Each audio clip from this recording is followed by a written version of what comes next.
بکر کو جو پکڑ کے لائے گا اسے 100 اونٹ دیے، سرخ اونٹ دیے جائیں گے۔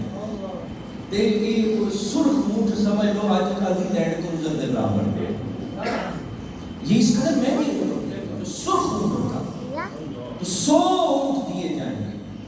تو سراقہ بن جاسم نے پیچھا کرتے ہوئے حضور کی ذات تک پہنچ گیا۔ تو وہ ایک لمبی کہانی ہے، حضور کے پاس گیا تو حضور پہ حملہ آور ہونا چاہا کہ میں ان کو پکڑ لوں۔ حضور نے زمین کو حکم دیا خزل لگا لو، زمین اسے پکڑ لے۔ زمین نے اس کے گھوڑے کے پاؤں پکڑ لیے اس طرح، تو وہ اس نے زور لگایا گھوڑے، تو حضور نے ارشاد فرمایا کہ تو یہ زمین اسے چھوڑ دے۔ جب اس کے گھوڑے کے پاؤں جب بدلا مطلب نکل جانا جنہیں لڑوں تو پھر انہوں شاندار ملے تے پہلا ضرورت مند ہوتا ہے، بعد غیرت مند ہو جائے۔ ضرورت مند تو 5 منٹاں غیرت مند، تو وہ اس نے کہا کہ زمین نے تو چھوڑ دیا ہے، تو 12 حملہ آور ہوا۔ حضور نے پھر زمین کو اس کے گھوڑے کی پاؤں کو پکڑ لے، خزل عرض، زمین سے پکڑ لے، زمین نے پھر اس کے پاؤں پکڑ لے، دوبارہ اس نے زور لگایا، ابھی بھی یقین نہیں آ رہا تھا۔ تو جب تیسری مرتبہ حضور پر دوبارہ حملہ کرنا چاہا تو حضور نے زمین کو حکم دیا، زمین نے پکڑ لیا، حکم دیا، چھوڑ دیا۔ سراقہ کہتے میں سوچ میں پڑ گیا کہ جس کے کہنے سے زمین پکڑ لیتی ہے، جس کے کہنے سے چھوڑ دیتی ہے، یہ کوئی عام شخصیت نہیں ہو سکتی، یہ وہی ہے جس کے کہنے پہ رب پکڑے گا بھی، جس کے کہنے پہ رب چھوڑ دے گا۔ زندہ باد، زندہ باد، میں جو بات آپ سے عرض کر رہا تھا، رب کی ذات کے ساتھ اعتماد کتنا ہونا چاہیے۔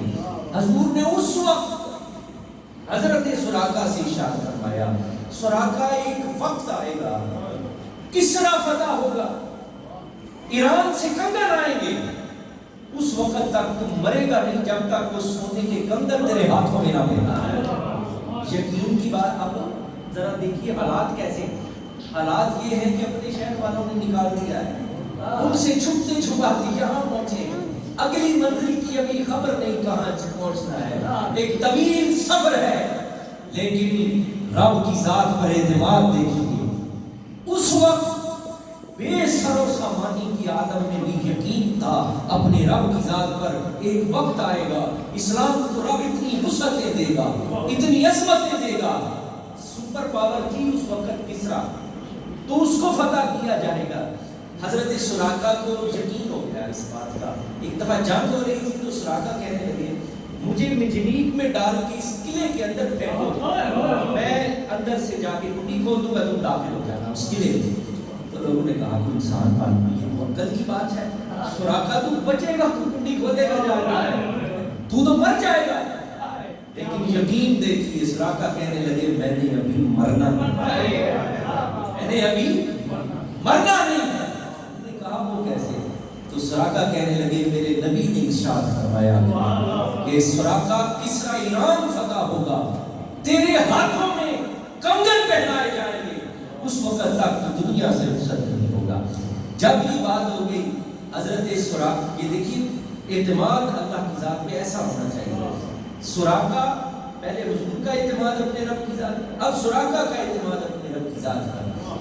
کسرا ایران فتح ہو گیا فاروق اعظم کے دور، وہاں سے لسٹ آئی مال غنیمت کھولی گئی، پوری چیزیں حضرت عثمان حضرت فاروق اعظم کو دی گئی کہ یہ چیزیں وہاں سے آئی ہیں، یہ سامان ہے۔ فاروق اعظم فرمانے لگے یہ درست نہیں ہے، جاؤ جا کے دوبارہ سامان کی تلاش کرو، دوبارہ نئی فہرست بنا کے لاؤ۔ انہوں نے گئے، بادشاہ نے حکم کا مان لیا۔ تیسری دفعہ جب فہرست لائی گئی فاروق اعظم کے ساتھ، فاروق اعظم نے وہ لسٹ پڑھی، فرمایا اب درست ہے۔ کیا ہے؟ اب درست ہے۔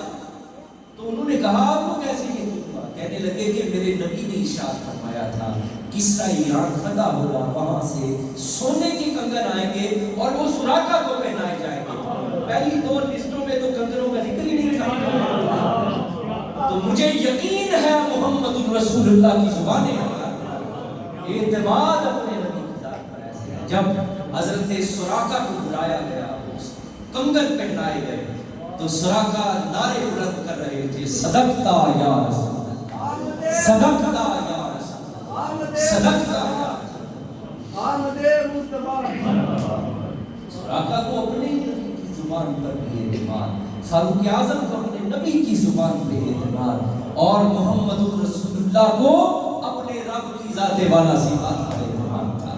تو اس طرح کا یقین دعا کے وقت بھی ہونا چاہیے. دعا کی قبولیت یہ اپنے وقت پہ ہوتی ہے. بہت ساری دعائیں ایسی ہیں جو اپنے وقت پہ ہی